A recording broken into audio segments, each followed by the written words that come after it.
cette vidéo va corriger les exercices 52 et 53, page 94. Je lis le texte. Maïna est au 2e étage. Elle entre dans l'ascenseur, puis appuie sur le bouton rez-de-chaussée.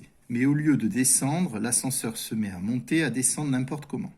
Il monte d'abord de 3 étages, puis descend de 4, et encore de 2. Puis enfin, s'arrêter un étage plus haut. Maïna va-t-elle sortir au rez-de-chaussée? Alors l'intérêt de cet exercice, c'est déjà la lecture du texte, puisqu'il y a beaucoup de données. En le lisant plusieurs fois, on réalise d'abord qu'une addition de relatifs est un bon choix. Alors, on reprend le texte petit à petit. D'abord, elle est au 2e étage, donc on va dire qu'elle est au plus 2, ou au 2. Au lieu de descendre, donc il monte l'ascenseur d'abord de 3 étages, donc on va lui associer une addition de plus 3. Puis descend de 4, on pourrait mettre moins 4, mais on verra que c'est pareil que de faire plus moins 4. Il descend encore de 2, donc ça veut dire plus moins 2. Et encore, c'est pas fini. Qu'est-ce qu'il fait? Il s'arrête un étage plus haut, donc il monte encore de 1. On a donc une addition de relatifs. Alors, le bon choix dans ce cas-là, c'est d'additionner les nombres de même signe. Puisque là, on est amené à ajouter les nombres. 2 plus 3, 5 plus 1, 6. On additionne ensuite les deux négatifs. Il y en a un ici et un là. Ça fait plus moins 6. On obtient deux nombres opposés. On obtient le nombre 0. À quoi correspond le nombre 0? Eh bien au rez-de-chaussée. Donc, elle va sortir au rez-de-chaussée.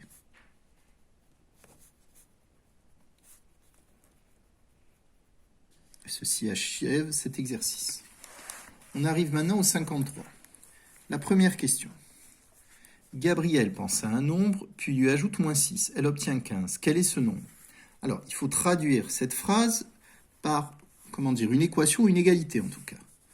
Donc, je pense à un nombre que je note comme ceci, c'est ce que je cherche. Je lui ajoute moins 6 et j'obtiens 15. Comme on a fait pour le dernier exercice du test, on raisonne, déjà on va trouver le signe. S'il était négatif, négatif plus négatif, on obtiendrait négatif. Donc déjà il est positif. Il est positif et il va être plus grand que 6. Moi je vous propose 21. Alors, comment on a trouvé 21? En fait, on a fait 6 plus 15. 21 plus moins 6, déjà on garde plus, et 21 moins 6, ça fait bien 15. Deuxième phrase. Louise pense à un nombre, puis lui soustrait 8.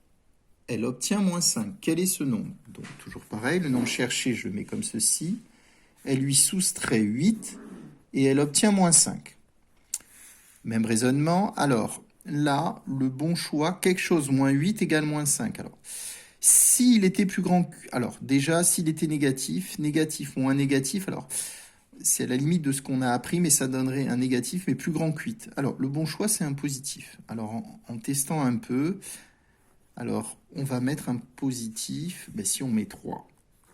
Alors, un peu d'intuition, 3 moins 8, déjà, c'est possible, ça serait moins, et 3 moins 8, ça fait bien moins 5.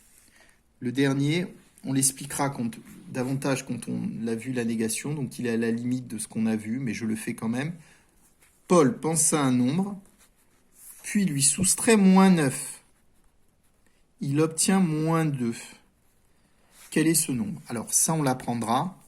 Soustraire moins 9, en fait, ça revient à prendre son opposé, donc en fait, ça revient à ajouter plus 9 égale moins 2.